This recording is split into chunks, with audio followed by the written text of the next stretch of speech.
Boucher-Ovali, Boucher-Ovali. Ohé, ohé. Boucher-Ovali, Boucher-Ovali. Ohé, ohé. Boucher-Ovali. Bonjour tout le monde et bienvenue dans le 18e épisode du podcast de la Boucherie Ovalie. Nous sommes en Aveyron, à Castres, et nous sommes très heureux d'être au festival Podcastres pour animer ce 18e épisode de la Boucherie Ovalie, lendemain de finale que la France a remporté. On peut applaudir le Bravo. Castres. Bravo. Merci Dupont. Ça a été une très belle soirée qu'on a passée hier. Je suis Antoine alias Copareos et je suis très heureux d'être sur la scène face à vous pour qu'on puisse un peu débriefer tout ça. Et je suis très bien entouré comme vous pouvez le constater, puisque autour de moi, je n'ai pas un, ni deux, ni trois, mais 4 trublions pétillants de neurones que je vais vous présenter de ce pas. Le premier aime d'amour le FC Grenoble, il porte également le maillot du club, mais je suis surtout ému de l'avoir à mes côtés ici, car il y a 8 ans, nous avions sorti une parodie de podcast qui s'appelait le Podcastre. C'est Damien Traille. Ça va ? Ça va et toi? Oui. Est-ce qu'il y avait essai en 93 ?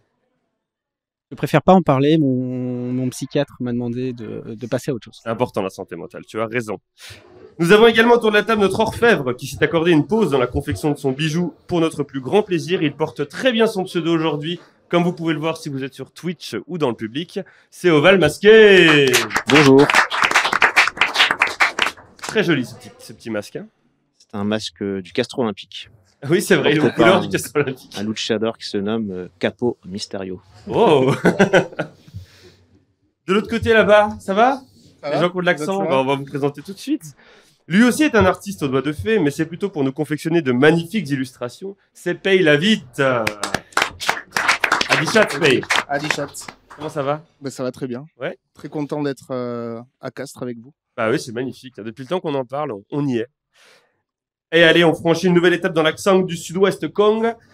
Sa voix nous berce déjà, mais ceux qui sont en face de nous ou qui sont sur Twitch pourront en plus admirer sa beauté fatale. C'est la Freniafron. Adischatzmund, Adiciatz Castres. Oui, parce qu'il y a une petite différence apparemment entre Castres et le reste. Oui, c'est important, l'occitan se comporte de 7 dialectes, et ici on parle de languedocien, donc c'est Adiciatz, alors que nous parlons le gascon par chez moi, et c'est Adichatz. Voilà. Je regrette d'avoir posé cette question. Mais... Et je ne regrette pas la réponse. Avant de commencer, on va faire un petit point dans la salle. Parce que forcément, on va se demander, on a un festival de podcast, tout le monde ne suit pas forcément le rugby, donc levez la main, ceux qui suivent l'équipe de France de rugby ici. Gardez la main levée. Et maintenant, vous allez garder la main levée, ceux qui ont vu au moins un match de la Coupe du Monde où il n'y a pas la France. Ah, quand même. Ah non, pas un entier. Non. Même nous, on n'a pas regardé un match en entier, donc il n'y a pas de souci. On continue de lever la main. Qui suit le top 14 maintenant ? Oh là là, mais il n'y a que des fans. Et qui supporte le CO ? Aïe, aïe, aïe. Donc on va faire vraiment une réunion là de supporters anonymes. Là. Je fais la liste, hein, attention. Ouais, attends. On est face à des gens qui n'ont aucun goût, clairement. C'est vrai. Mais en même temps, c'est pour ça qu'ils sont là. De toute façon, on s'en doutait un peu quand ils viennent voir notre podcast. Je pense que tu peux baisser la main. C'est bon. Après, je pensais que nos fans seraient beaucoup plus moches que ça. Je suis assez surpris. Ils sont presque beaux. C'est vrai. Et Castres est beau en fait. C'est joli. Non, on peut pas dire ça non plus. Ah bah alors, excusez-moi. On avait un petit appartement avec vue sur le stade. J'ai jamais vu un hangar d'une si belle qualité. La tôle est d'une qualité incroyable. Franchement, ça se voit que la pharmaceutique est derrière, hein, parce que c'est très très beau. D'ailleurs, Paye a dit, t'as cru que c'était un hangar. Vraiment, Ben, on avait pas reconnu. vraiment il était sur le balcon. Il est où le stade ? Il était vraiment devant nous. Et c'est très très joli. Il y a un stade à l'anglaise, comme on aime. Et surtout, c'est intéressant, vous pouvez regarder les matchs sans payer apparemment. Parce qu'il y a vraiment un endroit où on voit tout le terrain depuis l'extérieur du stade. C'est très intéressant. On vous rappelle que notre livre... Je l'aurai pas là. Mais si je l'ai là, tintin. On n'a pas le droit de faire du démarchage. C'est pas du démarchage, c'est une présentation du cadeau qu'il y aura à gagner à la fin du podcast. Boum, Bien joué. pirouette.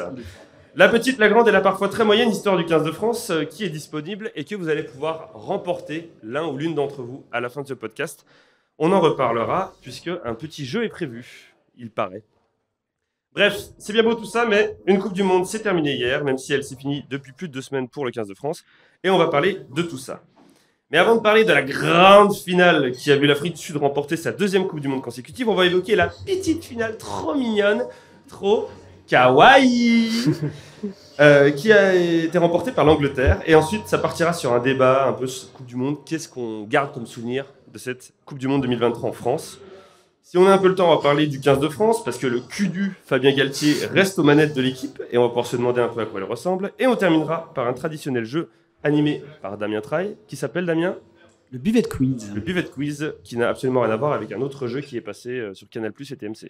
Je connais pas. Très bien. Allez, zou, comme on dit sur Twitch, puisqu'on est sur Twitch, et on parle de la Coupe du Monde 2023 une dernière fois. Ces 7 semaines seront passées vite, à tel point qu'on a l'impression qu'elle s'est terminée il y a 2 semaines, cette Coupe du Monde. Et pourtant, c'est bien hier que l'Afrique du Sud a battu la Nouvelle-Zélande et a conservé son titre. Mais avant d'évoquer cette fameuse finale d'hier, on va parler de la petite finale, puisque c'est la première fois que l'Angleterre termine à la 3e place de la Coupe du Monde de rugby. Elle a battu l'Argentine, combien? Qui a suivi là? Aucune idée. 26-23. 26-23, merci.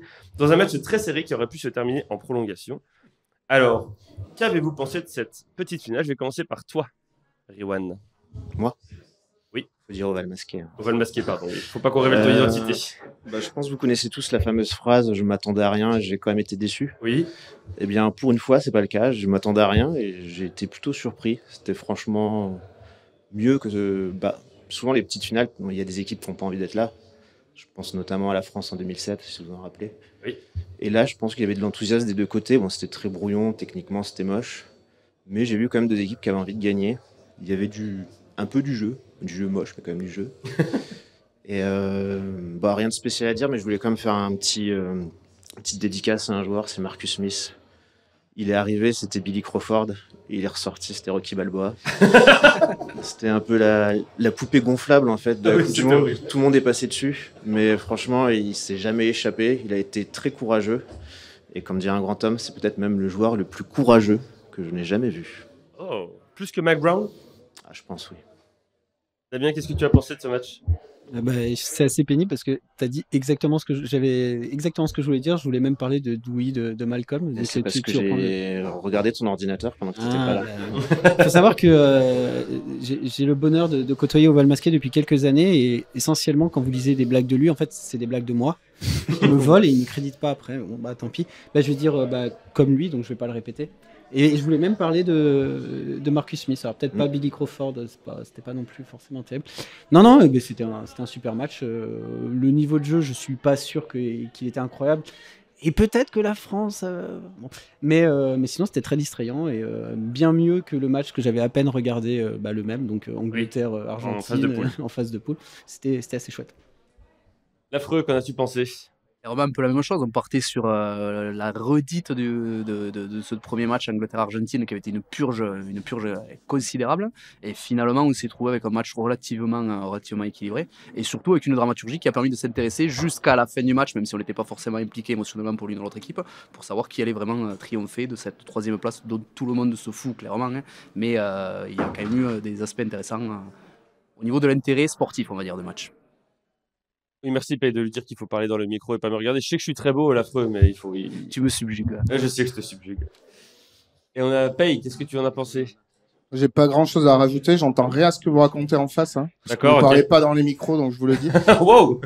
Oula, il y a la police du son. Moi, j'ai toujours le problème de regarder des matchs au pub, hein, parce que le premier Argentine-Angleterre, on était ensemble au bar et je n'avais strictement rien vu.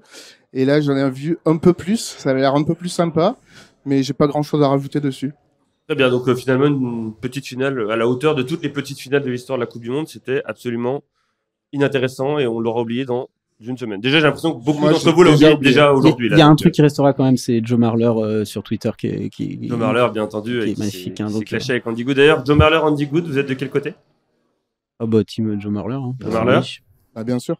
Toi aussi, Ovel? Déjà, on n'est pas raciste, donc Andy Good, il est moyen un peu. Ok, très bien. Non, parce qu'on est gros aussi, donc on aurait pu être du côté d'Andy Good.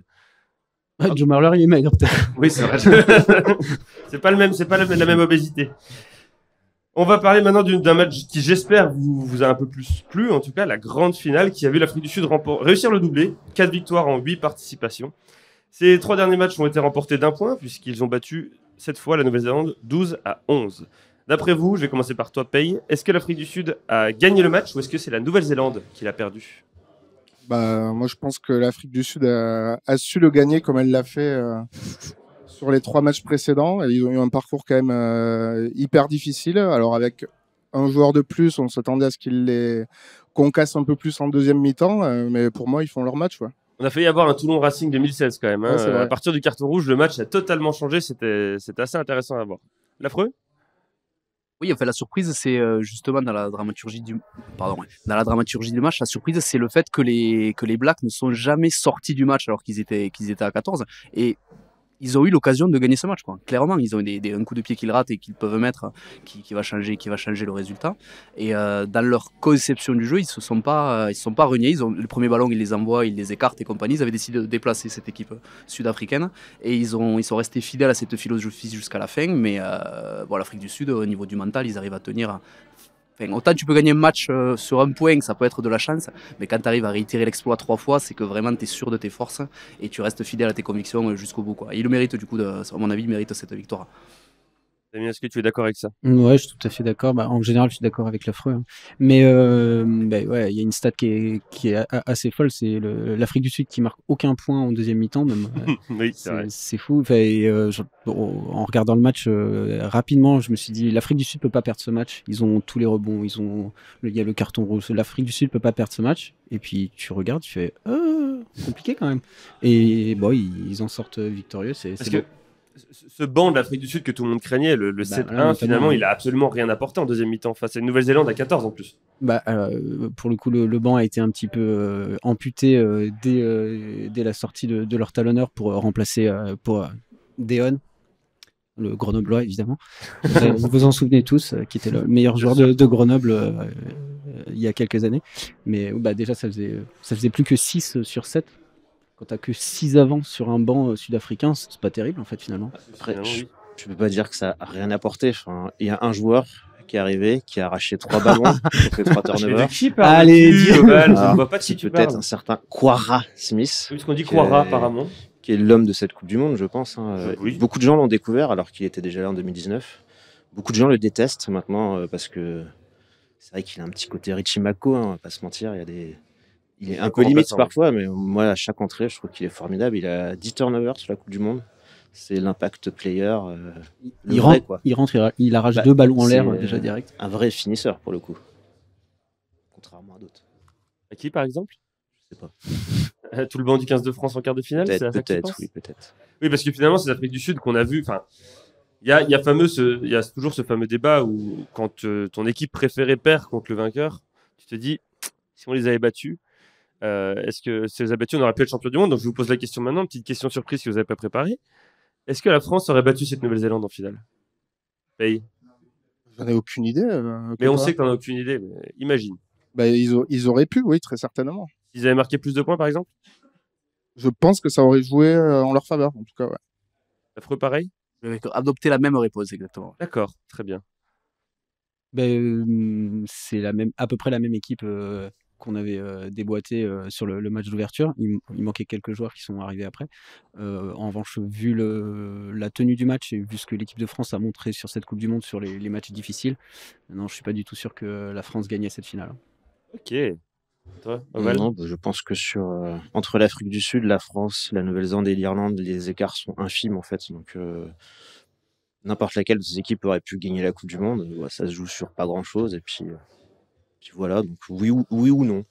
Oui et non. Voilà. Après, j'ai pas l'impression que la Nouvelle-Zélande sur le match d'ouverture était au même niveau qu'elle a été sur la suite de la fameux pic de forme. Exactement. Qui a atteint peut-être trop tôt du côté du 15 de France aussi. Nous aussi d'ailleurs, parce que la semaine dernière, on était bien meilleurs que ça. Je tiens à vous le dire. Ah, tu parles de nous là? Oui. Oui, tout à fait, c'est vrai. Les gens s'ennuient, hein, ils dorment. Les gens s'ennuient. Est-ce que ça va dans le public? Est-ce que vous êtes là, Castres? J'entends rien. D'accord. On va revenir sur l'Afrique du Sud. Donc, est-ce que cette équipe sud-africaine qui a donc remporté, je vous rappelle, la fameuse Coupe du Monde 95 sur un plan sportif qui est absolument mérité, je pense. La Coupe du Monde 2007 déjà en France, la Coupe du Monde 2019 au Japon et la Coupe du Monde 2023 à nouveau en France. Est-ce que c'est la plus belle équipe sud-africaine qui a gagné une Coupe du Monde, Riwan? Ça dépend comment tu définis la beauté, tu vois. Enfin, est-ce que c'est celle dont on se souviendra dans 30 ans par rapport aux 3 autres? Tu vois, par exemple, moi, vendredi soir, on était dans un bar et quelqu'un m'a dit que j'étais beau. Clairement, beaucoup de gens ne seraient pas d'accord, je pense. Donc, ça se discute. Non, je pense que celle de 2019 était peut-être plus impressionnante sur l'ensemble de la compétition. Ouais. Elle maîtrisait un peu plus ce qu'elle faisait. La finale, c'était une masterclass, hein, comme on dit, n'est-ce pas? Un banger. Et là, c'était beaucoup plus à l'arrache. Après, ils ont un parcours beaucoup plus dur aussi, parce qu'en 2019, c'était le Japon, c'était en demi-finale, c'était le Pays de Galles. Donc, c'était beaucoup plus facile quand même. Mais donc, je sais pas. Non, En fait, je pense qu'on n'a pas la réponse à tes questions depuis le début. Donc, Oui, je vois ça. En fait, peut-être je change les je vous questions. pose des peut-être, questions. En ouais, fait, ouais. quelle équipe a marqué le plus de points hier, d'après toi, Damien? L'Afrique du Sud. Ok, intéressant comme idée. Ah, j'avais une réponse intelligente. Non, mais vas-y, je t'en prie. j'enchaîne, c'est pas grave, Mais j'en c'est t'en pas prie. grave. Donne ta réponse intelligente. Non, je suis d'accord avec Oval dans le sens où oui, c'était vachement plus maîtrisé en 2019 pour l'Afrique du Sud. Celle-là, elle gagne à l'arrache à peu près tous ses matchs, elle en perd un même.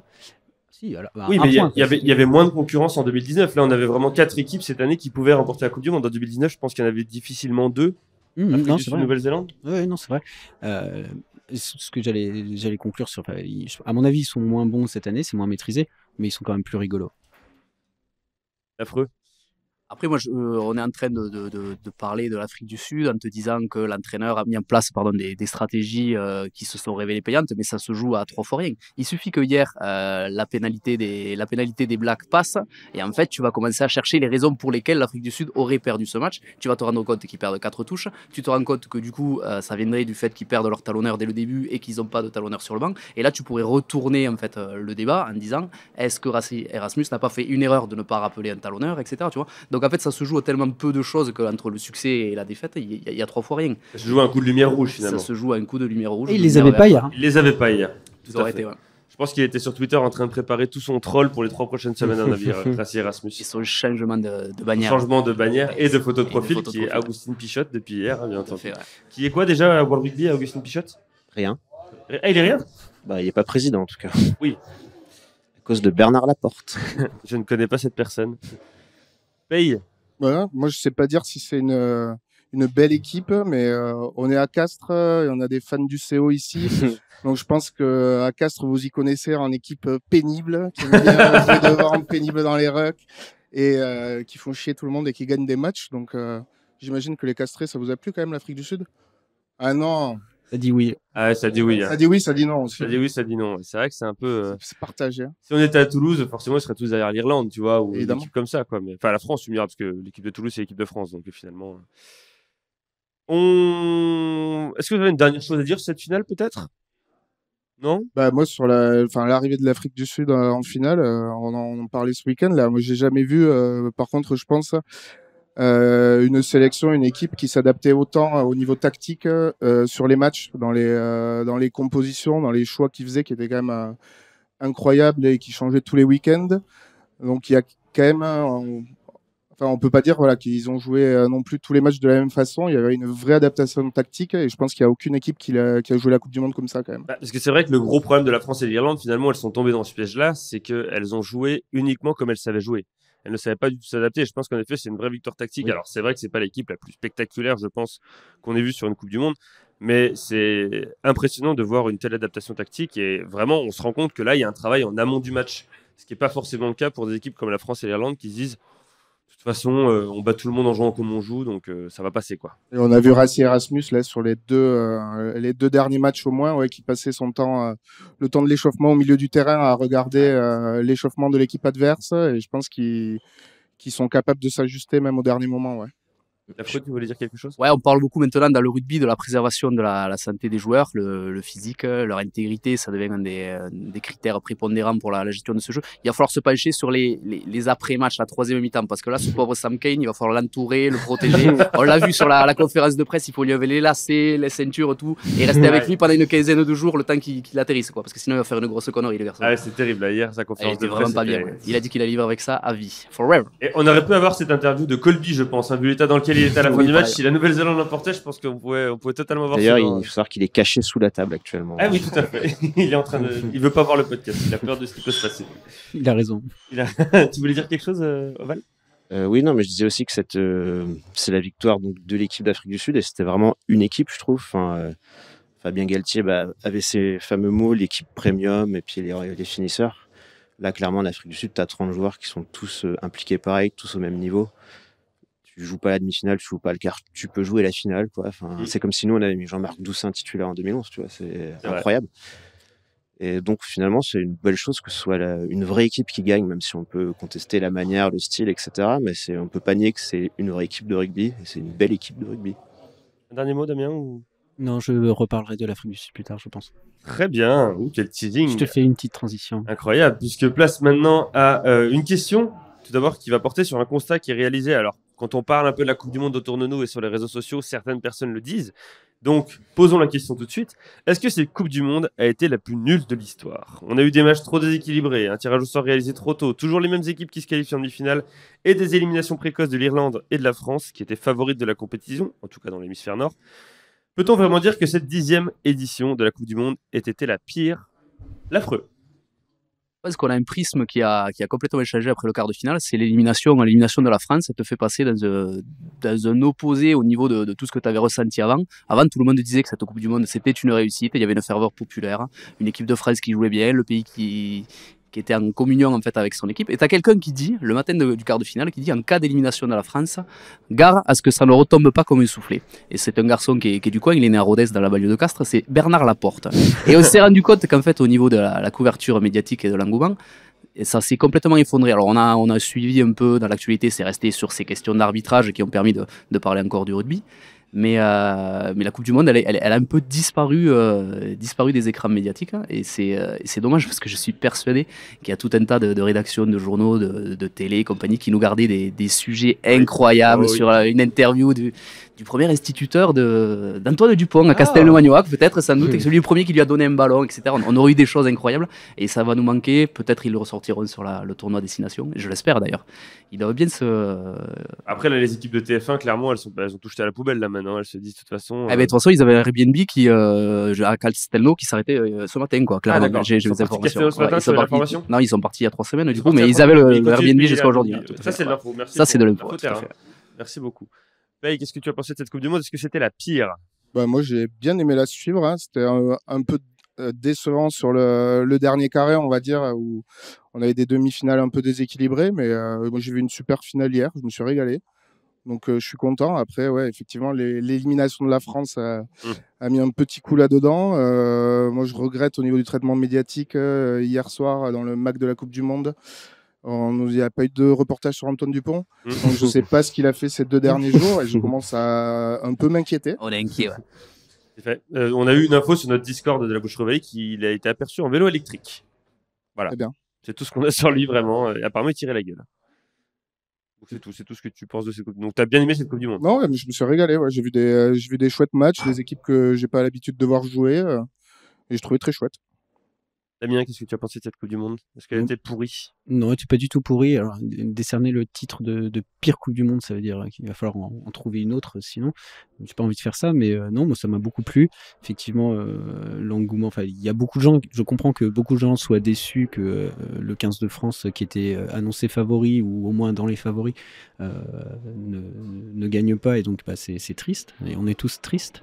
Mais le jeu en lui-même et même l'histoire de cette Coupe du Monde, moi j'ai trouvé ça super distrayant. J'ai regardé à peu près tous les matchs, et même les matchs qui étaient censés être pas terribles, au final il y a eu plein de trucs qui étaient super, donc non, moi ça m'a beaucoup plu.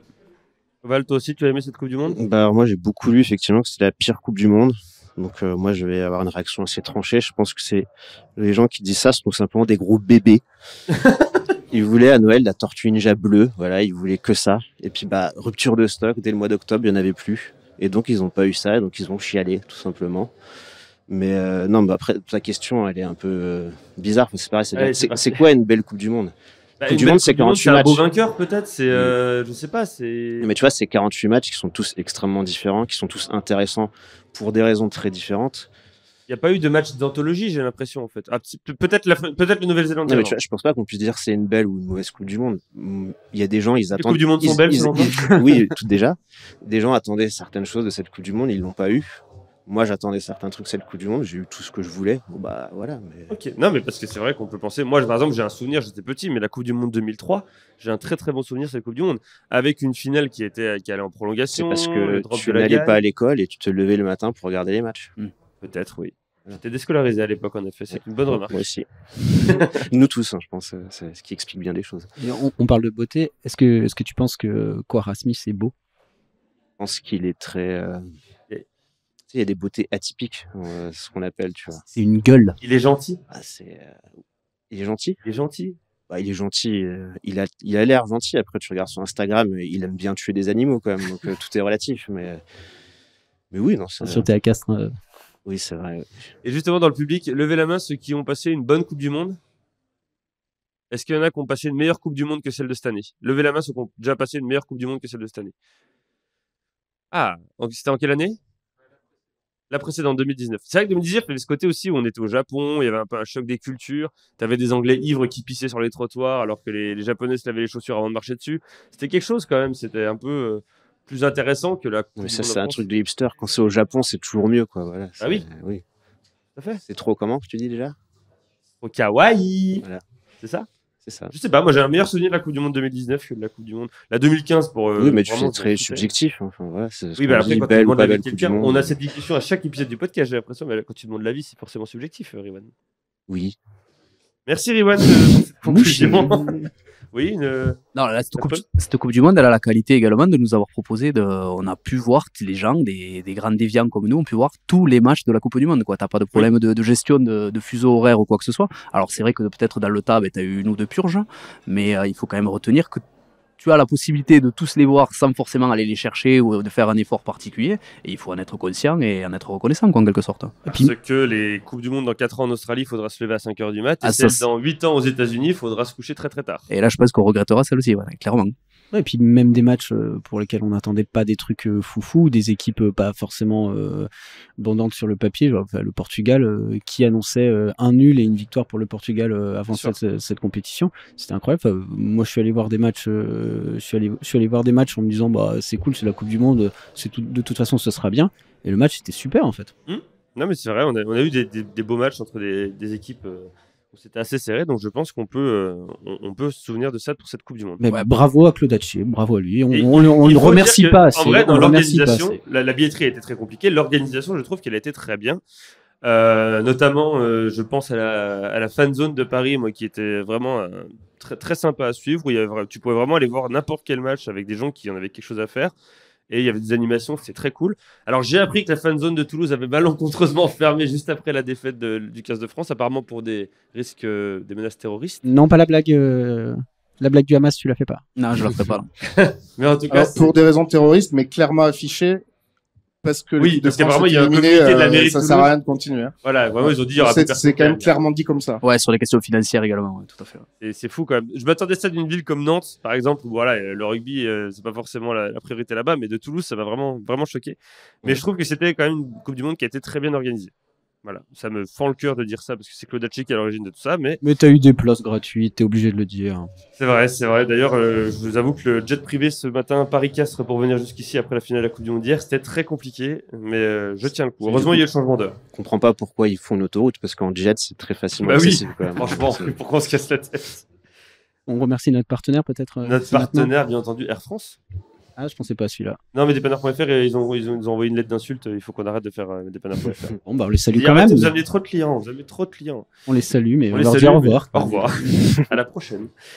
Allez, on termine sur une bonne note. Votre équipe coup de cœur de cette Coupe du Monde. Et je vais commencer par toi, Damien.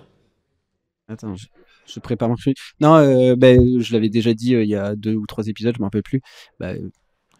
J'avoue, j'aime l'Afrique du Sud. Je sais que c'est mal vu. C'est mal vu aujourd'hui dans cette France de 2023, mais j'avais dit, permettez-moi de me citer moi-même, hein, parce que j'aime beaucoup ce que je dis. C'est toi qui t'écoutes. Oui, c'est ça.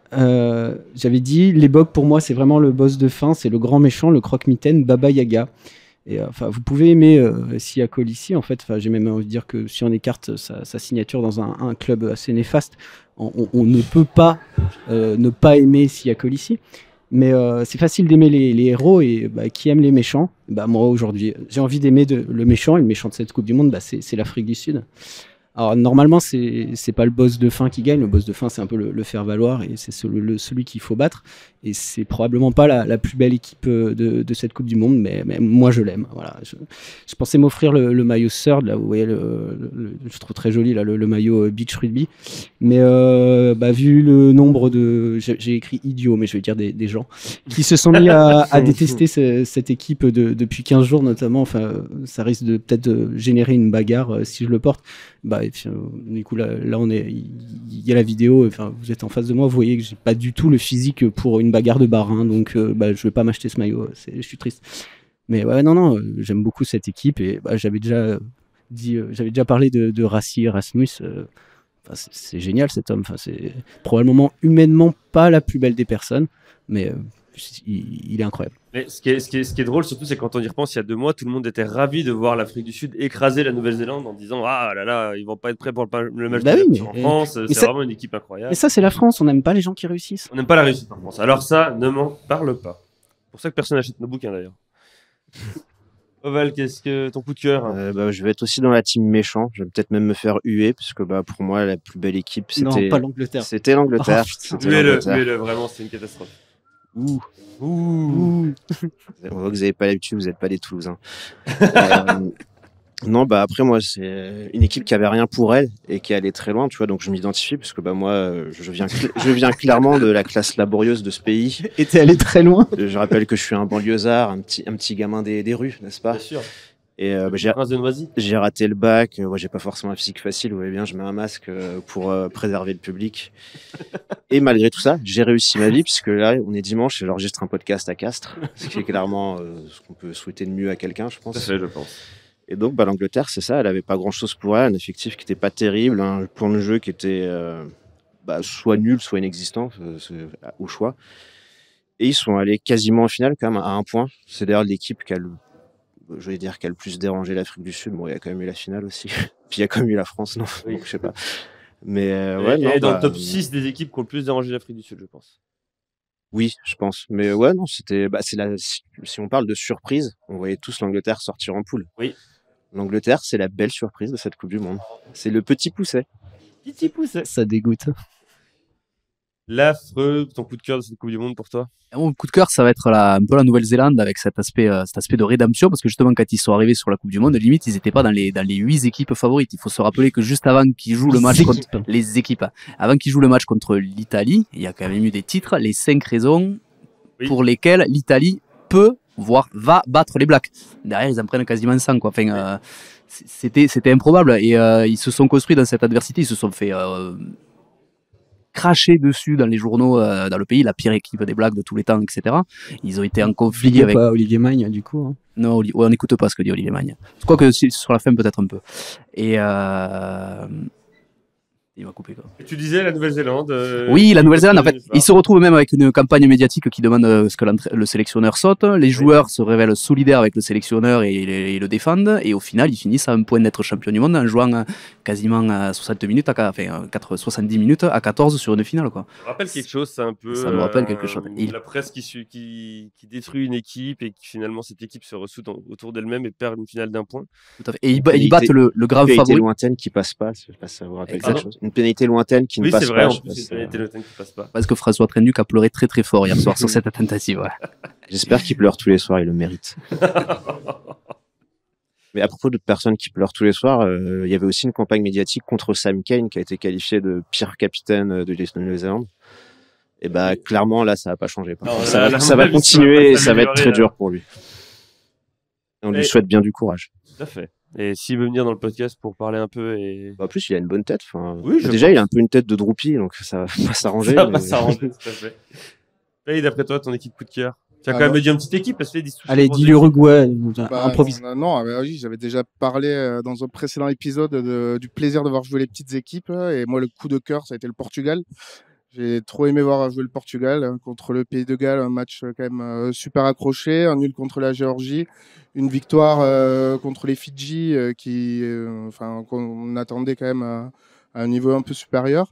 Et moi, je me suis régalé à les voir jouer avec leurs armes, à envoyer du jeu. Et le choix du cœur, c'est celui-là. Très bien. Je me suis régalé à les voir jouer. Ouais. Donc, petit voyage à Lisbonne au mois de février pour aller voir un match de tournoi B. Écoute, ça je viens avec toi. Portugal-Belgique. Allez. Le rugby, le vrai. Très bien. Écoutez, c'est très intéressant. On a encore quelques minutes avant de passer à la grande animation, le buvet quiz de Damien Trey. Donc, je vais vous poser une dernière question. Est-ce que dans 4 ans, ce sera la bonne pour la France? Paye. Je sais pas, parce que j'ai l'impression, là, je vois pas mal de journalistes qui nous font ils sont déjà à faire le 15 type de dans 4 ans, quel âge auront les joueurs. Et autant il y a effectivement, on a une équipe jeune, plus jeune que les autres. Donc dans 4 ans, on se dit, on sera peut-être à toujours un chouette niveau, mais après en 4 ans, il se passe quand même pas mal de choses. Il y a des joueurs Peuvent signer au Racing et devenir nuls, déjà. Exactement. Enfin, il y a 5 ans, pour vous situer, 2018, un des grands espoirs au poste de pilier droit, là, on perd Winnie Antonio, c'était Malik Amadash. Donc, je sais pas si vous savez, qui était aux portes de l'équipe de France, qui était avec le groupe, qui a eu une sélection qui n'a pas compté avec les Blacks. Donc Malik Amadash, on le voyait quand même prendre la suite. Je sais pas si quelqu'un sait où il joue aujourd'hui. Je m'attendais pas à entendre son nom aujourd'hui. ouais. Enfin, je m'attends. Eh ben, il est dans le public. Je crois qu'il joue à Agen. Non, mais en 4 ans, ouais, il se passe plein de trucs. Je leur souhaite La d'être grosse balle perdue pour toujours lui, le pauvre. un bon niveau. Il passe un dimanche tranquille, le gars. Il lui a payé 400 000 € pour jouer au rugby tous les mois. Il est content, et là, bam, quelqu'un part à casse. Mais j'adore Malik Amadash. Mais Oui. il était sur une pente ascendante et après, il s'est un peu Parce qu'il jouait où à l'époque? effondré. Il jouait évidemment à la section paloise. C'était ça le Et problème. après, il a signé du top porte de l'équipe de France. Il a signé à Montpellier où il avait fait un match dans la saison et maintenant en Pro D2. Aïe, aïe, aïe. Difficile. Donc j'espère qu'ils seront au niveau où ils sont aujourd'hui. Ne dis pas ou trop de encore mal de mieux. la Pro D2, s'il te plaît. Je dis rien. Donc j'espère que dans 4 ans, on aura la même ossature de joueurs et toujours au top niveau. Ouais. Affreux.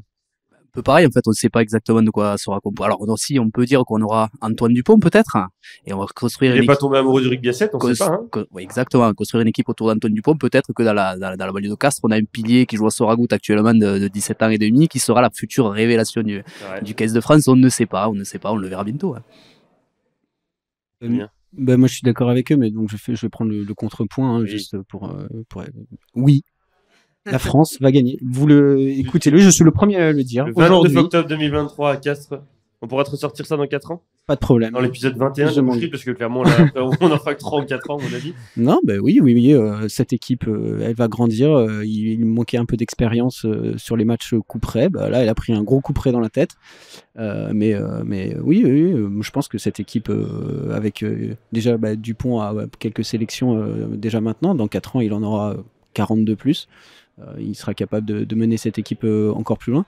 Mais oui, effectivement, après, le rugby, ça va tellement vite sur les Coupes du Monde, c'est très difficile de prévoir. Val, le mot de la fin en fait, sur cette partie. Tous les 4 ans, on dit la prochaine sera la bonne. Donc attention, c'est quand même un petit peu ce que j'appellerais le syndrome de Clermont-Ferrand. Donc c'est vrai que si on regarde, on a quand même des bons joueurs. Tu vois, certains parlent de chantier l'équipe de France. Ouais, tu sais, quand tu t'es fait larguer, tu as envie de changer les meubles de ton appartement, de tout bouger, mais en fait, il n'y a pas besoin, quoi. C'est juste parce que tu es triste. Donc je pense qu'il faut conserver l'ossature actuelle et ajouter des nouveaux talents qui vont peut-être éclore, notamment au Stade Toulousain, est quand même le plus grand vivier de joueurs de l'équipe de France. On pense notamment à Antoine Dupont, qui a été formé au Stade Toulousain, comme chacun sait. Et Il a pas envie de finir l'émission. Ça tique dans le public là. Ah là, ils savent pas, ils rigolent. Et je rappelle que l'équipe de France des moins de 20 ans a gagné la Coupe du Monde dans l'hémisphère sud en 2019. C'était en Afrique du Sud. Ils avaient battu le pays hôte en quart de finale. Oh. Voilà, petite peut-être. note d'espoir. Si vous ennuyez ce dimanche en écoutant ce podcast, ce qui est probable, vous pouvez regarder ce match. Il est probablement sur YouTube. Voilà. Affreux, tu voulais clôturer? Oui, et puis 4 ans, c'est long pour des joueurs, mais ce qui est encore plus long dans le milieu de rugby 4 ans, ce sont les règles, tout simplement. On ne sait pas dans 4 ans quelles sont les nouvelles règles qu'ils vont nous inventer. Je pense que ça va réformer fort les rucks par rapport à tout ce qui a pu se produire sur cette Coupe du Monde. Donc tu vas avoir des équipes qui vont peut-être changer leur jeu ou s'adapter leur technique et leur tactique par rapport au changement de règles qu'il y aura sur cette période-là. Peut-être aura-t-on le droit de faire des passes en avant dans 4 ans, on ne sait pas, on va lever 2-3 joueurs, on va faire quelque chose pour aérer le jeu, quoi. Pour terminer un peu cette histoire, moi je vais vous dire mon avis, puisque personne ne me le demande depuis le début de l'émission, donc je vais quand même le donner. Et toi, Copa, que penses-tu Vous parlez beaucoup de l'âge des joueurs, mais il faut surtout penser à l'âge du staff. Et moi je connais 3 personnes qui auront atteint l'âge de la maturité en 2027. Elles s'appellent Pommy Rugby, Robert Carignan et Christophe Laverge. Et je pense franchement qu'avec ce staff... Roby, il a 64 ans aujourd'hui. Oui, mais Roby, justement, 68, il sera à la retraite, il aura vraiment le temps, il aura fini ses histoires de prof de sport au lycée. Je pense vraiment qu'on pourrait gagner une Coupe du Monde. Je pense qu'il sera en prison, mais après, c'est chacun. Oui, mais si tu peux en sortir de Chacun prison. ses- Tout le monde pensait que Laporte serait en prison. Regarde où il est là. Il est où d'ailleurs? Tu peux toujours faire appel. Quelqu'un hein. l'a vu dans cette Coupe du Monde derrière la porte Il est sous la table, lui aussi. avec Colby. Allez, on va refermer ce chapitre sur la Coupe du Monde et on va passer au grand jeu de ce dimanche après-midi, le Buvette Quiz. Attention, ça va être impressionnant dans le public. Il va y avoir un changement de place. Vite. C'est beau. Voilà. On dirait l'Afrique du Sud, les changements dès la 40e. Là, Attention, c'est le bomb squad là maintenant. Oui, mais donc on continue. Donc bienvenue. C'est la première fois qu'on le fait sur le podcast, mais c'est la 3e édition du Buvette Quiz. Bienvenue. Donc on avait fait une buvette au Sporting Club Le 4 Corbière Méditerranée 15, puis on avait été à l'Union Sportive des Coteaux de Pouillastruc. Donc là maintenant on passe à la buvette de l'Aviron Castrais. Alors, buvette, c'est pas un McDo, c'est la cahute où l'on vend de la bière coupée à l'eau, des sandwichs faits avec du pain surgelé, une saucisse douteuse sous-cuite et une grosse rasade de ketchup. Ici, on ne gagne pas des miams, comme dans un autre jeu, mais des burps. Vous allez répondre à des questions qui ont vaguement rapport avec le jeu de rugby et la Coupe du Monde. C'est en plusieurs parties. Les coca-cups à 1 euro, le merguez chipot, les pintes, la barquette de frites. Et la première équipe à 25 burps gagne le droit de jouer la buvette de la mort. Nous avons aujourd'hui 2 équipes. Alors juste avant de présenter ces équipes, je peux me permettre, puisqu'il y a un livre de la boucherie à gagner à remporter. Et donc si vous voulez tenter de remporter ce livre, il faut pronostiquer sur une des 2 équipes laquelle va remporter en envoyant, donc c'est uniquement pour les personnes qui sont dans la salle, il n'y a pas pour les personnes de Twitch parce qu'on a vraiment trop de frais postaux, j'en peux plus, c'est la banqueroute bientôt de la boucherie. Donc vous envoyez en DM sur Instagram ou sur Twitter le nom de l'équipe qui va gagner. Et ensuite, après l'émission, on choisira une personne et on lui donnera le livre qu'on dédicacera bien entendu avec plaisir. Si vous n'aimez pas le rugby, participez quand même. Vous avez forcément quelqu'un à qui vous ne saurez pas quoi offrir à Noël. C'est cadeau. Et je peux désormais te laisser annoncer. Vendez-le. Ou vendez-le aussi, oui, tout à fait. Donc pour les équipes, on aura 2 équipes aujourd'hui. Donc la team Occitanie qu'on salue à ma droite contre la team nordiste à ma gauche. La bande à coco. Nordiste. Oui, Oui, vous êtes D'accord, nordiste. ok. Vous êtes, alors donc moi-même je suis grenoblois de naissance, donc Je propose considéré de nordiste. faire tout le jeu en ch'ti. Et je peux suis, parler. je suis toulousain d'adoption, donc je serai tout à fait impartial. Il n'y aura aucun problème. Pas de polémique sur l'arbitrage, s'il vous plaît. On passe à la première partie du jeu à proprement parler. Qu'est-ce que c'est la première chose qu'on fait dans une buvette? Oui. Une dernière précision, pardon, je suis désolé de te couper. C'est juste que bien entendu, on ne prendra les messages que juste à quelle heure il est là. Jusqu'à 14h15. Après, n'envoyez pas votre pronostic sur l'équipe qui gagne à la fin du jeu. Hein. On n'est pas non plus... il n'y a pas de 3 semaines. Donc on va prendre l'Eco-Cup à 1 euro. On peut la rendre après pour la caution. Donc on va commencer par la team Occitanie qui est à domicile d'une certaine façon. Je vais poser 2 questions à choix multiples. La première question c'est qui est Obano? Qui est Obano? Réponse A, c'est une girafe du parc animalier de Branferré dans le Morbihan qui prédisait les vainqueurs des matchs de la France, comme Paul Le Poulpe. Réponse B, c'est Shizitaki Obano, c'est le pilier droit remplaçant du Japon. Réponse C, c'est Paddy Obano, c'est un joueur irlandais, c'est un très bon ami avec Peter O'Mahony et Jimmy O'Brien. Et réponse D, c'est le nom d'usage de Juan Rodrigo Martín Obano González, qui est l'entraîneur de l'équipe du Chili. Je pensais que c'était une députée France Insoumise, mais je me souviens plus de Une girafe, c'est réponse. un pilier japonais. japonais. Ouais, puis- Alors on va dire réponse B. Et non, c'est la girafe du parc animalier. Elle a tout le temps misé pour la France, une vraie patriote. Un raté sur 6 pour elle. Donc, 6 matchs, 5 fois elle a eu bon. Comme la Une France, défaite finalement. pour elle. Voilà, c'est pas mal. Pour elle, c'est pas mal. Pour la France, c'est peut-être un petit peu moins bien. Et d'ailleurs, elle a été envoyée à l'écarissage après le quart. Hein. On la salue. Il a été tué par Quara Smith et son petit fusil. Deuxième question. Quel malheur a connu le joueur namibien Johan Retief durant cette Coupe du Monde? Réponse A, il a joué 80 minutes contre la Nouvelle-Zélande, il a pris 71 points. Réponse B, il a joué 80 minutes contre la France, il a pris 96 points. Réponse C, il n'a pas joué contre l'Uruguay, le seul match où la Namibie s'est pas fait éclater. Et réponse D, c'est les 3 réponses, les trois réponses. Ouais, la réponse D. Et oui, c'est une bonne réponse pour vous. C'est Belle Coupe du Monde pour lui. C'est donc le joueur qui vient d'un pays où tout essaye de vous tuer et qui se fait piquer par une araignée à Aix-les-Bains. Il doit déclarer forfait pour le match contre l'Uruguay. C'est pas une vanne, c'est vrai. Donc 1 point pour la team Occitanie, bravo à vous. On passe à la team des ch'tis. Alors, La bande à coco, on s'appelle. la bande à coco. Ouais, très bien, la bande à coco. Première question, quel record a été battu lors de la rencontre Irlande-Écosse? Réponse A, c'est le nombre de points en carrière pour un Irlandais, donc par Jonathan Sexton. Réponse B, c'est le nombre d'actions foireuses mais rigolotes pour un Écossais par Finn Russell. Réponse C, c'est le nombre de pintes vendues au Stade de France.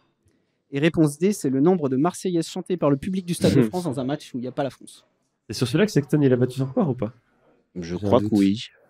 Je dirais ça, moi.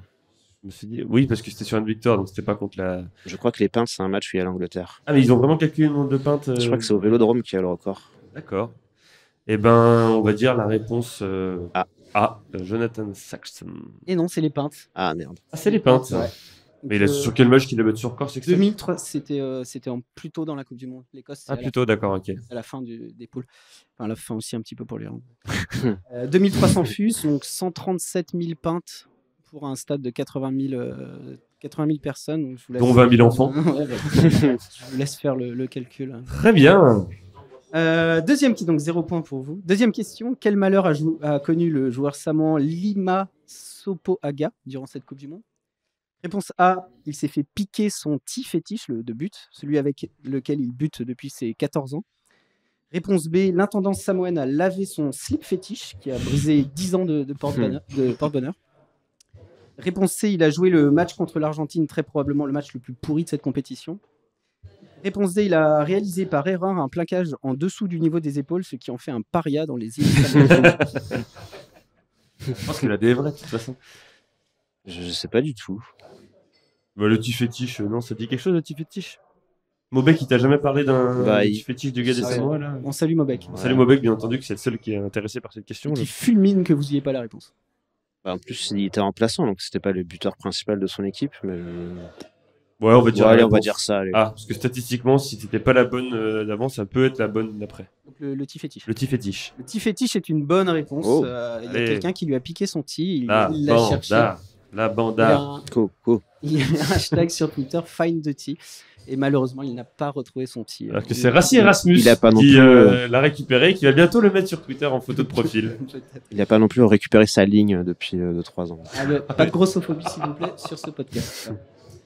On va passer à la partie merguez chipot. Donc, dans ce questionnaire, donc, un point partout, score de parité parfaite. Merguez chipot, donc dans ce questionnaire, je vais vous demander de choisir entre la France ou l'Angleterre ou les deux pendant cette Coupe du Monde. On peut vraiment choisir l'Angleterre avant de donner? C'est interdit normalement. C'est la réponse de la question, mais tu fais comme tu veux. Laisse-le nous, hein, si tu veux, t'inquiète pas. Hein. C'est à la rapidité, donc vous ne donnez pas la réponse, vous criez le nom de votre équipe, vous attendez que je vous donne la parole et vous répondez tout de suite, il ne faut pas réfléchir. Pris Coco. On peut dire Coco, oui. Tu peux dire Coco si tu veux. Super, merci. Et si vous trompiez, bien sûr, le point va à l'équipe adverse. Alors, je vais vous demander une équipe donc entre la France ou l'Angleterre ou les deux qui a un joueur qui a marqué 6 essais. Coco. Les deux. France. Non, la France, c'est carrément Les deux. ce qu'on écrit 6. Alors, Penaud. Les deux. Je vais vous punir parce que vous avez... T'as répondu sans savoir et lui a dit autre chose. C'est que la France qui a marqué. C'est ce que j'ai dit, donc tu nous mets un mais point. d'abord, lui, il a répondu les Mais, deux. donc c'est mais pas- moi, ça me va très bien parce que tu viens de mettre un nom pour nous sur ta feuille, donc Non, il y a absolument et je aucun le problème. barre et je le remets à droite. Donc, la France, l'Angleterre ou les deux a été invaincu en phase de poule. Coco. Les deux. Les deux, un point pour la team Coco. Bravo. La France, l'Angleterre ou les deux a eu du bol dans la composition des poules. Coco. Il joue pas là-bas. La France. Non, l'Angleterre. Mais non. On n'a pas besoin de jouer. Hein. On fait. On Là, se- on est en train de faire dénigrer comme les Anglais qui montent des quilles sous la pluie et qui regardent les Sud-Africains faire de la merde. on se nourrit des fautes de l'adversaire. Il faut que tu La commences à me dépossession. frapper là. si tu veux, Dépossession. Sinon, ça va pas le faire. La dépôt On question. revoit la Vierge. On m'a dit. Ah, la Vierge. Tu oui. vas faire un discours là. Je vais pour- faire un discours à la mi-temps là après parce que ça va pas du tout. Si tu veux rester dans l'équipe, faut participer. Hein. D'accord, bah, c'est beaucoup trop rapide pour moi. tout simplement. L'Angleterre, la France ou les deux a perdu contre l'Afrique du Sud. Coco. Les deux. Deux, bien sûr. Ah, A un joueur prénommé Melvin. Est-ce qu'il y en a en Angleterre? Oh, Occitanie, Vers les deux de toute façon. l'Angleterre, la France. Non, t'as La dit France, l'Angleterre ah, non, avant. pardon. Non, il n'y a que la France. Il y a qui a un Minette, ouais. Melvin. À un joueur nommé Georges Martin. Coco, c'est l'Angleterre. C'est l'Angleterre. À un joueur nommé Marchand. Coco, les deux. Oh, il est- Merchant, ça passe. Merchant. Oui, c'est pareil. Merchandise. Comment disait François Trio Bah, Non. ça a changé au fur et à mesure du Merkant. match. Ouais, Tiens, ça- est-ce que- il changeait la prononciation. Est-ce que c'est pas le moment de l'imitation de François Trio quand un Sud-Africain fait un plaquage sur Dupont? Monsieur le Sudaf, ne le touchez pas. Un point de plus pour la team. Bien joué. Vous voulez faire une imitation, Christophe Furios, peut-être à droite? Non. La France, l'Angleterre ou les deux, son sélectionneur a le nez tordu. Coco, les deux. Bien sûr. Alors j'ai les vu deux. sur Voici qu'il n'y avait pas que le nez. Oh, Oui, on est dans le gossip ici. Et donc, l'Angleterre, la France ou les deux, on a récemment vu les fesses du sélectionneur. Coco, la France. C'est la France, on a peut-être aussi vu celle de Steve Borswick, mais j'ai pas eu cette chance. Et dernière question, attention, il y a un piège. Comporte un joueur qui a été sanctionné pour une insulte raciste. Waouh. Coco, Ouais, Occitanie. ouais, non mais. Ah, il a Ah, dit, il a dit Coco. Coco, bah aucune. Et non, c'est l'Angleterre, parce que Joe Marler avait été, Gypsy, là, ouais, avait ouais. été suspendu pour avoir dit Gypsy Boy. Ouais. Est-ce que c'est raciste Oh, bah oui, Gypsy. être c'est pas une race, être quelqu'un du voyage. Il n'y a pas de race en fait, c'est ça qu'il faut. Il n'y a qu'une seule race, c'est ça. C'est celle qu'on se met. Ouais, toutes les races sont belles, bravo. les charolaises. Putain, ok. Donc on vire à la fin de ce chipot merguez à 8 points, à 4 pour la team de la bande à Coco. Vous avez le droit de vous plaindre à la régie s'ils vont couper vos micros. Hein. C'est pas grave. On va passer aux pintes. Donc c'est une buvette où on a 3 tireuses. Vous pouvez choisir entre 3 bières différentes. Alors là, ce sera pour vous qui menez au score. Mhm. La première bière, c'est les matchs à Toulouse, les matchs de la Coupe du Monde à Toulouse. Parce qu'il y a bien une chose que les Castrés aiment, c'est Toulouse. La deuxième bière, c'est le tirage au sort des poules. La cérémonie du tirage au sort des poules, parce que ça commence à dater, vous avez dû oublier, et c'est bien dommage. Et la dernière bière possible, c'est l'équipe nationale du Chili, un thème obscur que vous ne prendrez pas, sauf si vous voulez faire votre gros malin avec vos équipes de hipsters. Je connais des choses sur le Chili, mais je pense que je vais Ouais, on va quand non, même mais prendre je la, pense Je te que donne la première, une quand même. question comme ça. Allez, vas-y. En quelle année a eu lieu le premier match officiel pour le Chili? 1976, c'était contre l'Argentine, défaite 42-17. Ben Non, oui. pas du tout, c'était en 36. C'est en 36? Oui. Ah, il y avait déjà des premiers arrivages d'Europe Ah, pas. Ok, donc on prend. Les matchs à Toulouse. Le problème, c'est que les matchs à le tirage au Toulouse, sort. les matchs à Toulouse, Paye les a. On a vu un. Oui, non, mais on va prendre ça, non. On va prendre les matchs à Toulouse. Sachant qu'on Contre qui n'en a vu aucun à Toulouse, donc on n'est pas favorisé par ce thème. Eh ben, Les matchs à Toulouse Match pour à la bande à Coco. Donc le stadium de Toulouse a accueilli les Coupes du Monde de rugby en 99, en 2007 et donc en 2023, Mhm. et aussi celle de football en 98, mais elle aurait dû accueillir celle de 1938, ce qui n'est pas arrivé. Pourquoi? Alors, attends, la question c'est pourquoi est-ce que la Coupe du Monde de football 1938 n'a pas eu lieu à Toulouse? N'a pas eu lieu au stadium de Toulouse. De football. Son nom à l'époque, c'était pas le stadium. j'ai C'est oublié. parce qu'il n'y a pas eu de la Coupe du Monde 38, n'était pas en France. Je sais pas, oui. Je ne comprends pas. Attends, la 38, c'est où c'était en une. Bah, c'est parce que la Coupe du Monde n'a pas eu lieu en France. La Coupe du Monde a tout à fait eu lieu en France, elle a eu même lieu à Toulouse, mais les travaux du stadium n'étaient pas terminés. Donc, D'accord. Les matchs n'ont pas eu La lieu. Coupe du Monde 38 a eu lieu en France. Oui, tout à fait. Tchécoslovaquie RFL 5-4. Je sais pas, je regarde déjà pas le rugby. Je regarde C'est à pas le cause football. des ouvriers castrés qui travaillent très lentement. Je vois que l'équipe de la bande à Coco veut l'adhésion du public. Mais la bande, bah, Coco, c'est COCO. Hein. Ah, On a la bande de COCO. on passe à la deuxième question. Donc, il y a Oui. 8 équipes qui ont joué au moins un match à Toulouse.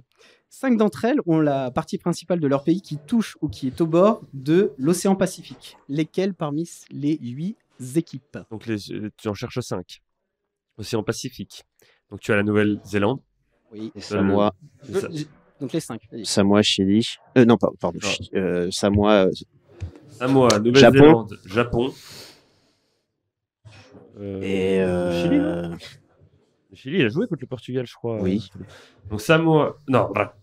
Nouvelle-Zélande, Samoa, Japon, Chili.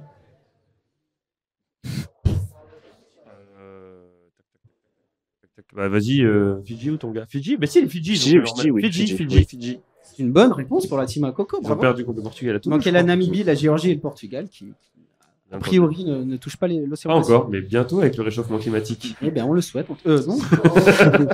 À cause de l'autoroute. Avec un peu de chance, si l'Australie engloutit dans 4 ans, on va encore récupérer la Coupe du Monde. Hein. C'est possible. Bon. Quelle équipe avait son camp de base à Toulouse? Le Japon, avec plein de photos trop mignonnes de la gare de Toulouse-Matabio, qui est bien moins belle que la gare de Castres. À cause de Carole Delga. On salue d'ailleurs le japonais qui est venu à notre dédicace à Oui, Toulouse. c'est vrai. Et on salue Carole Delga aussi d'ailleurs. Tout à fait. On salue tout le monde, finalement. Donc, lors du match Nouvelle-Zélande-Namibie à Toulouse, il y a un incident de jeu qui a retardé pendant de longues minutes le match. Quel était cet incident? Sur 10 bonnes minutes, le match s'est arrêté. Il s'est arrêté au milieu du match. Redis, pardon, s'il te plaît. Nouvelle-Zélande-Namibie. Bah, il y a un joueur qui s'est blessé. Gravement. Ah, je vais l'accepter. C'est donc une fracture de la cheville droite pour un garçon qui est prénommé Leroux. Oui. Leroux Malan, un joueur namibien. Il a été opéré à Toulouse, rassurez-vous. Il est revenu 2 semaines après pour jouer un match en 80 minutes. Non, ça, c'est quelqu'un d'autre. Ah, c'est quelqu'un d'autre. C'est pas tout le monde, ça? Et dernière question pour la team de la bande à Coco. Au total, sur tous les points, quelle est l'équipe qui a inscrit le plus de points sur les matchs toulousains? J'insiste bien, pas sur un match, mais sur la somme de tous les matchs qu'ils ont joués à Toulouse. Je m'emmerde avec ta question, putain. La Nouvelle-Zélande, quand même. Ouais, parce que je pense qu'il a fait exprès de dire attention sur tous les matchs, alors que la Nouvelle-Zélande, on a joué un en 1996. Nouvelle-Zélande. C'est effectivement la Nouvelle-Zélande qui n'a joué qu'un match, mais a marqué 71 points. Le Japon 71, pardon. en a marqué 70 en 2 matchs. La Banda. Coco 12 points, pour la... 12 points pour la bande à Coco. On passe à la team Occitanie. Donc Chili ou tirage au sort? Bah, malheureusement, le tirage au sort, même si ça ne nous inspire pas des masses. Eh bien. Je tiens à m'excuser auprès de Gilles qui est dans le public. Je ne sais pas où il est. Bonjour Gilles, j'ai vu que tu avais mis tous tes espoirs en nous pour gagner le livre. Je vois la notif sous les yeux, mais on s'excuse d'avance. On est désolé. 12-4, rien n'est fait, rien n'est fait. En quelle année a eu lieu le tirage au sort de cette Coupe du Monde? Quelque chose qu'on a beaucoup reproché à cette Coupe du Monde, c'est 92, non? 2020 ne souffle pas à gauche. Je dirais 2020. Et Gilles non plus, tu ne souffles pas la team Occitanie. C'est bien en 2020, c'était le 14 décembre 2020, un petit peu tôt peut-être. C'était donc il y a presque 3 ans maintenant, mais en plus, non seulement c'était il y a longtemps, mais le tirage au sort ne prenait pas en compte le classement World Rugby au moment du tirage, mais le classement IRB au 1er janvier 2020. De l'année, Pourquoi? Pourquoi? Ah, parce que tu as eu les interruptions avec le Covid, du coup? C'est ça, c'est pour des questions de partialité. Il y a plein Ouais. d'équipes qui n'ont pas pu jouer Ouais, entre ça. le 1er janvier et le 14 décembre. Donc le board de World Rugby a décidé que ce serait le classement de 2020 avant la pandémie. Alors qu'ils auraient pu carrément reprendre les poules de l'édition précédente, c'était tout aussi aléatoire. Quoi. Oui, tout à fait. Troisième question. World Rugby avait désigné 6 ambassadeurs de l'art d'être français. C'est littéralement comme ça qu'ils l'ont appelé. Pour participer au tirage au sort, est-ce que vous pouvez me citer un de ces ambassadeurs? Je pense qu'il devait y avoir Sébastien Chabal, peut-être. Il n'y avait pas Sébastien Chabal qui a juste parlé après. Il n'a pas participé au tirage au sort. C'est des cuisiniers, des trucs comme ça, non? C'était des Voilà. gens qui Donc, je vais avaient- les citer. Est-ce qu'il y avait Yves Candeboard? Alors, je vais les citer et vous écoutez parce que la question d'après a rapport à ça. Donc, il y avait Yann Arthus Bertrand, un photographe et militant écologiste. C'est comme ça qu'il est. Militant féministe aussi. Il y avait l'inégalable Jean Dujardin, Oui. acteur et militant féministe aussi. je Si tu crois. prononces le P-word, je m'énerve. Il y avait Christian Louboutin, un styliste. Il y avait Alice Renavant, une danseuse. Guy Savoie, chef cuisinier, effectivement. Et Jean-Michel Wilmot, l'architecte qui a fait par exemple le stade de Nice. Ah ouais, il n'y avait pas Thomas Pesquet alors. Et parmi ces ambassadeurs, il y en avait 3 qui étaient présents lors de la mémorable cérémonie d'ouverture. Lesquels? Alors, il y avait Yann Arthus Bertrand, Jean Dujardin. Et Guy Savoie, du coup. Parce que... Et, ouais, Ah non, la danseuse, il y peut-être. avait une danseuse, Ah, ben ça, alors. mais il y avait des cuisiniers aussi. Il me semble qu'il y avait. Et non, oui. Bon, choisissez en 3 sur les 6. Ah, je précise présent au milieu. Hein. S'ils Ouais. étaient dans le public, s'ils étaient chez eux, ça compte pas. Hein. Arthur, c'est Vivant. pas sûr, Arthur sera Tu l'as vu? Arthus Bertrand, oui, ici, il fait des photos D'accord. il fait des photos sur le terrain. Du jardin, c'est sûr. Et Ouais. après, c'est le troisième. Il y avait une danseuse quand même, mais J'ai besoin d'une réponse, s'il vous plaît, la team Occitanie. la danseuse ou Guy Savoie. Allez, on va dire la danseuse dont j'ai oublié le nom. Alice Renavant et les deux autres que vous choisissez? Et Dujardin et Arthus Bertrand, du coup. Il n'y avait pas Arthus Bertrand. Il y avait effectivement Guy Savoie. Mais on Je le prenais voyait, des photos. on moi, le je suis voyait d'accord. prendre des Je photos. crois que je l'ai vu aussi. oui. On le voyait prendre des photos Ah, avec c'est un beau, appareil. Ah, mais c'est moi qui ai corrigé, donc tu donnes un point à la C'est beau bande que à la team à Coco. Il prenait des photos d'Adriana Carambeu avec un air bizarre. Lassif. Bien content d'avoir quitté sa femme malade juste avant, mon avis, Liane. Hein. Le fair play compense la non-préparation de l'animateur. Bravo à la team à Coco. La Vous bande avez à pas Coco. la bande à On disait pas la team à Bono. Quatrième question.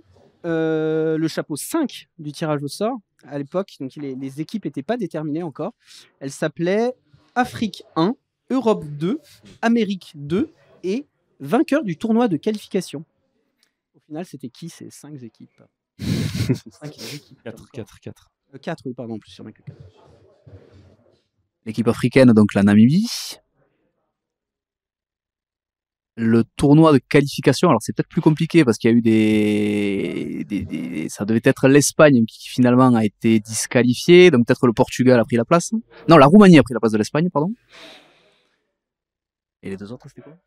Et après, tu avais quoi comme catégorie? Tu avais Océane. Amérique 2, donc Afrique 1, Europe 2, Amérique 2 et vainqueur du tournoi de qualification. Amérique 2, c'est le Chili.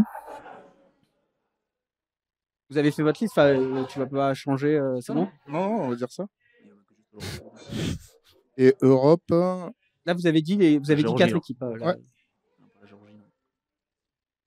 C'est la bonne réponse. On va pas y passer la journée, comme on Sauf dit. qu'il me semble que le Portugal a gagné le tournoi de qualification, puisque Rewan nous Alors, rabat les il- oreilles toutes les 2 semaines. C'était qu'il un avait tournoi pas. demandais les de 4 équipes, repêchage. Ils auraient pu Oui. dire que le Chili c'était Europe 1, je m'en foutais, je valide quand D'accord. même. Je demandais les 4 équipes, pas forcément. Mais c'est important pour les gens dans le public de leur préciser, le Chili n'est pas en Europe. Vraiment, hein, n'allez pas répéter ça autour de vous. Antoine Dupont le saurait parce qu'il aime la. Il est la- très, il très, très cultivé. très cultivé. Et donc ça fait 12-8 pour la bande à Coco. Avant La banda. la barquette de frites. Donc le thème, c'est le joueur de France, de l'équipe de France à la Coupe du Monde 2023. Donc, tous les joueurs doivent être un joueur du groupe tricolore sur la Coupe du Monde qui a joué au moins 1 minute pendant la Coupe du Monde. Ok. C'est à la rapidité, pareil, vous ne donnez pas la réponse, vous dites le nom de votre équipe, vous attendez que je vous donne la parole et vous répondez immédiatement. Je ne veux pas que vous passiez 2-3 secondes à réfléchir. Les réponses, c'est que des joueurs français. Que Que des joueurs français qui ont Ok. joué à cette Coupe du Monde. Et si vous vous trompez, le point va à l'équipe adverse. C'est la première équipe à 25. On va commencer par jouer pour 2 points. Pour 2 points par bonne réponse. Je vais vous demander un joueur qui joue au Lyon Olympique Université. Coco. Couillou. Couillou, 2 points. Il y avait aussi La bande à Couillou. Tao Fifenua. Il y avait aussi Taofi Fenua, tout à fait. Je vais vous demander un joueur qui a marqué un seul essai. Coco. Jaminet. Jaminet, c'est une mauvaise réponse. Ah merde. Ça fait 2 points pour la team Il en Occitanie. a mis plus ou il en a pas mis? Il a dû en mettre un contre la Namibie. Il marque un essai contre la Nouvelle-Zélande. Oui. Donc, Mais après, Ah, il en n'est pas dans ma marque, liste de ceux Donc il y en a mis Hein, plus. mais Il y a- car- Et il y a il a aucun dû en problème, mettre. on n'est pas en train de Je remettre. pense qu'il en a mis un contre la Les polémiques Namibie. sur l'arbitrage, je l'ai dit tout à l'heure. Ah, Coco, Antoine Dupont. Petit mot. Ah, c'est pas une question, les polémiques sur l'arbitrage. Troisième question. Un joueur qui ne se prénomme pas Thomas et qui a marqué des points au pied. Coco, Jaminet. C'est le seul joueur qui, à part Ramos, qui a marqué des points au pied. Ça fait 16-10 pour la team Banda Coco. Un joueur qui mériterait de jouer dans un meilleur club. Coco. Woki. Bon, je pense qu'il mérite un peu ce qui lui arrive, mais Ouais, c'est limite. Je vous mets qu'un seul point. la Claya, c'est. Parce qu'il mérite quand même un petit peu. La Clay son était sort. pas là. Oui, mais c'est parce qu'il fallait qu'il joue le mythe. Et tu penses à qui sinon? Antoine Dupont. Antoine Alors moi, j'ai il méritait de revenir à Castres. Ah, c'est Ah. j'ai du public Ah, là-bas, là, lui. Ah, ça La c'est team facile. Occitanie a tenu Très le moche fil. ça. J'avais mis Ficou, Olivon et Macalou, mais peut-être tu seras pas d'accord sur le dernier. Ficou, il mérite pas de jouer dans un club, il mérite juste de jouer en équipe de France. Ouais, mais- De toute façon, ça l'intéresse pas. Donc, voilà. Il vaut mieux que ça. Donc on en est à 16 à 10. On va passer à 3 points la réponse. Un joueur qui est sacrément beau gosse. Occitanie. Ah non, Ah, bah. on est où, Antoine là Dupont, Antoine Dupont. Mais non, mais il est Antoine- pas Ah, beau, bien gosse, sûr que c'est si. pas arrêter. Il est fort, il est beau. J'ai bien la sûr. liste des joueurs beaux gosses et je vois Antoine Dupont. Mais t'as vu, c'est quoi ta source? C'est liste. Ah bon, Antoine C'est c'est un beau très gosse. bon joueur formé dans un très beau club, je n'enlève rien à ça, mais il est pas beau. C'est qui le C'est plus beau du 15 de France? Allez, voilà, là, Ah, c'est voilà. qui le plus Allez, beau et du voilà, 15 ça y est, on de est parti. France Alors Tubeski dans l'équipe. Movaca.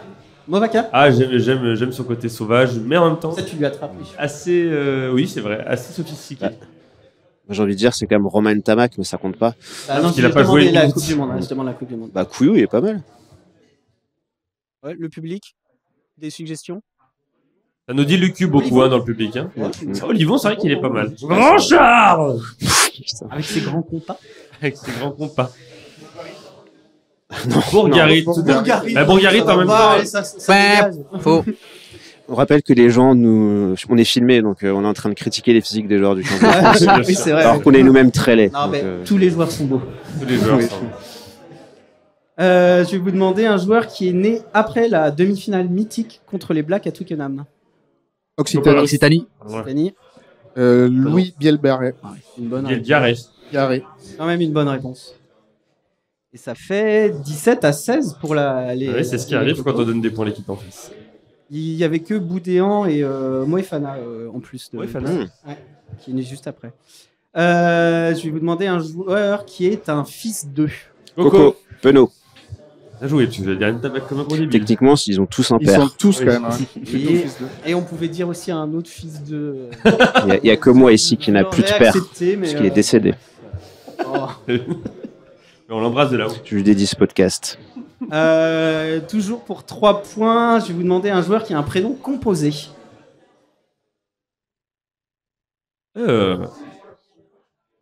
Waouh. Il a joué au moins une minute. Ouais. C'est débile ou quoi? Oui, on est des pieds. Je savais pas, il y a quelqu'un. Un prénom composé. Ah, Jean-Baptiste Jean-Baptiste Gros. Gros. Un point pour le public. Le public, bravo. Bravo. Tac. On va passer à 4 points. Parce que vous êtes vraiment trop Ah, nuls. j'avais pas prévu que vous mettriez autant de temps. Un joueur qui a un nom composé. Coco, Bielbiaré. Merci beaucoup. C'est une bonne réponse. 24 points pour la team à Coco. Oh là là. Si vous répondez juste à cette question, vous pouvez toujours vous rattraper à droite si vous avez les 2 bonnes réponses. Un joueur qui mesure au moins 2 mètres. Coco. Le grand Charles. Il Olivon. mesure Non. moins de 2 mètres. Ah bon? Et oui. On l'appelle le grand Charles. Bah, il est grand, il ne fait pas 2 mètres. Cameron Wauquiez il est pas rien. Plus de 2 mètres, il n'y avait que Tao Tao. Flamand et Chaleureux. Ah oui, un mec. Et qui? Je connais pas. Donc, eh ben, pour pouvoir aller en Appréciez buvette de la l'effondrement mental de la bande à Coco, ça va être grandiose. mort. Un Clermontois à ma gauche. Ah oui, allez. Et donc, pour pouvoir jouer la buvette de la mort et s'effondrer peut-être encore plus, je vais vous demander un joueur qui a pris sa retraite à la fin de cette Coco. saison. Tao Chifenua. Une bonne réponse. Victoire de la La bande à banda. Coco. Oula. Donc, la buvette de la mort. Qui avait mis la bande à Coco dans le public? Ah, une chance sur 3. Pas le mec de Castres, ça fait qu'une chance sur 2. Et il nous a donné un point quand même. Ouais, c'est vrai. Ça sera un tirage au sort totalement aléatoire. Donc votre équipe doit Oui. choisir un joueur pour la représenter. Donc il n'y a que lui qui participe. Voilà, Vous n'avez vas-y. pas le droit de souffler ni dans l'équipe ni dans le public, s'il vous plaît. C'est un truc de mémoire comme Burger Quiz. Oui. Non, il y a quoi? Non, c'est un Je jeu vais- totalement original qui a été inventé. C'est ça. C'est moi qui ai inventé ce jeu la Si- semaine si dernière. ça, fais-le, parce que moi je suis nul à ça. Je vais poser 10 questions, Aussi. tu ne réponds pas tout de suite, tu attends que j'ai fini et après tu as 1 minute pour donner les 10 réponses dans l'ordre. J'ai pas forcément vas-y. besoin que ce soit 100% juste, de toute façon ce n'est pas des questions, des vraies questions, mais il faut que ce soit évident que tu réponds bien à la question que j'avais posée. Crois en toi. Pour la première fois de ta vie. Oui, c'est vrai, c'est bizarre.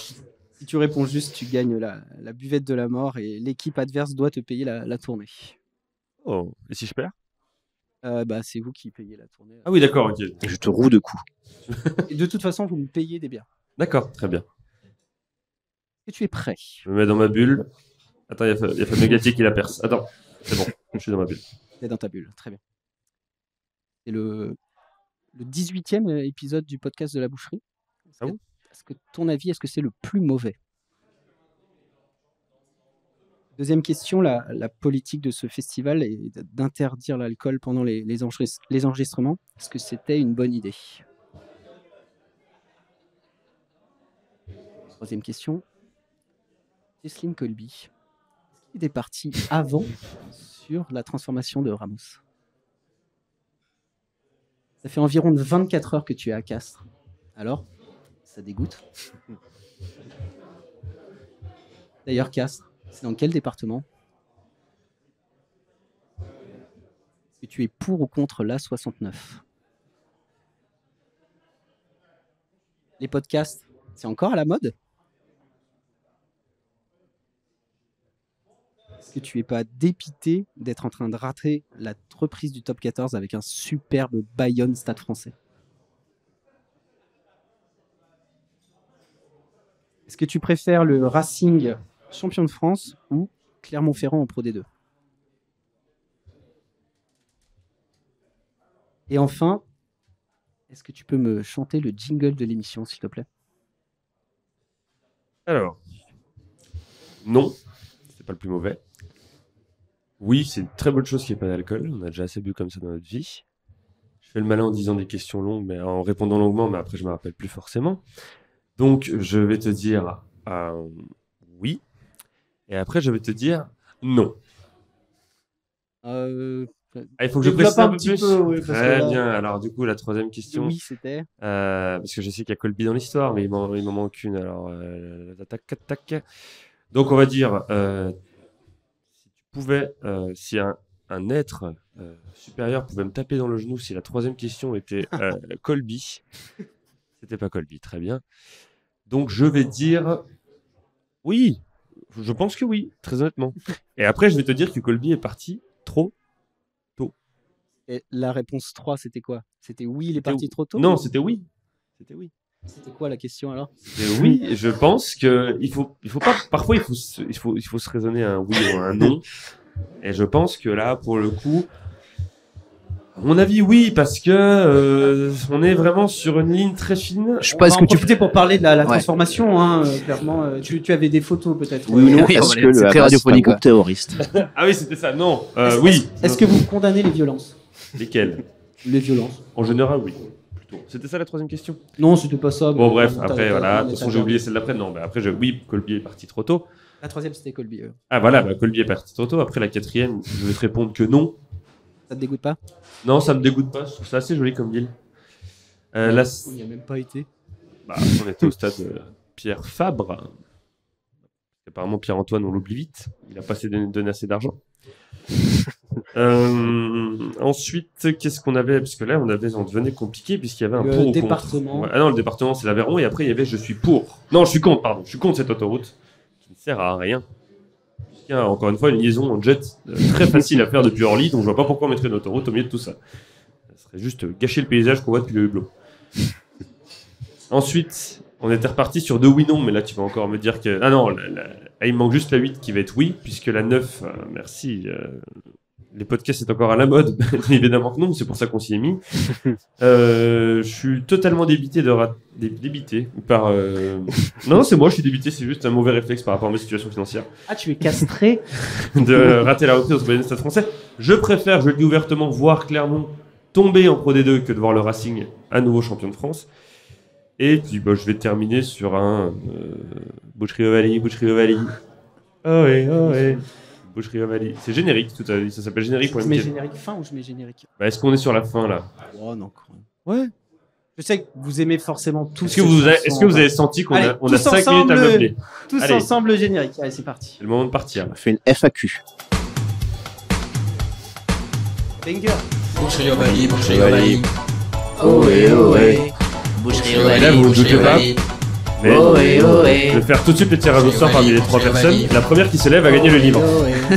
Boucherie Aïe, aïe, aïe. Ovalie, Oh et oh. Il est parti avant. Voilà. Je te laisse faire le. On rechange pas de place, je pense que c'est bon. Non, non. Parce que j'avais écrit comment dire au revoir aux Merci gens. à tous. Merci à tous, c'est ça qu'on dit, parce que je le note à chaque fois, j'oublie tout le temps de dire merci. Non, déjà merci à Bad Geek et au Festival Podcast de nous avoir accueillis. On est très heureux et très émus d'avoir pu faire cet épisode ici avec vous. C'était très sympa pour l'accueil et merci beaucoup. Merci de nous d'avoir accepté qu'on passe aujourd'hui, parce que si on passait hier, il n'y aurait pas eu grand intérêt de parler de la finale, donc c'est très cool. Merci à toutes les personnes qui étaient dans la salle, ça fait plaisir de voir qu'il y a du monde à Castres déjà, et ça fait plaisir d'être venu nous voir. Merci beaucoup. Encore une fois, vous êtes beaux. Oui, vous êtes beaux. C'est con que les caméras soient sur nous, je trouve. Oui. Ouais. Mais bon. Comme vous en doutez, de toute façon, on n'a pas du tout envie de repasser sur le top 14, donc on va faire une petite pause. Hein, on va se calmer un peu. À moins que peut-être les Occitans vouliez refaire un épisode bientôt. Ouais, en tant que supporter de Perpignan, j'ai très très envie qu'on parle du top. Non, c'est bon, on va laisser tomber. Non, mais on va revenir de toute façon bientôt, mais faut pas trop vous habituer aux épisodes qui est toutes les semaines, parce que Pas eu du tout des épisodes toutes les semaines. bah, il y a même 3 semaines de suite. Ça, c'est bien le discours d'un gars qui envoie juste une chronique de 2 minutes et qui se tape pas le montage derrière. Mais non, mais voilà, en tout cas, on va continuer à être là, bien entendu. On a des nouvelles idées, de nouveaux projets. Comment on dit déjà rester à l'affût sur Pardon Twitch. Comment on dit sur Twitch quand il dit il y a une grosse dinguerie qui arrive, c'est ça? Faut rester dans le train de la hype. Ok, on va rester dans le train de la hype. Mais on se retrouvera pour un nouvel épisode au maximum à la fin de l'année. Je voulais remercier Paye, je voulais remercier L'Affreux, je voulais remercier Damien, particulièrement pour son buvet de quiz. Je voulais remercier le monsieur qui a un masque, qui a gagné du coup puisqu'il garde son masque. Et voilà, et surtout, merci à toutes les personnes qui nous envoient des mails, qui nous font des retours sur le podcast, ça nous fait très plaisir, on les lit. Et on répond bien entendu le plus possible à toutes ces sollicitations. N'allez pas, j'allais dire. N'hésitez pas à aller sur le Discord pour ceux qui ne vont pas sur le Discord, puisqu'on continue de papoter un peu de tout ça. Et puis n'oubliez pas que la vie est trop courte pour comprendre le rugby et pour comprendre comment fonctionne une tablette également. Ça y est. Et puis on se retrouve la prochaine fois. Merci beaucoup, merci tout le monde et bon dimanche.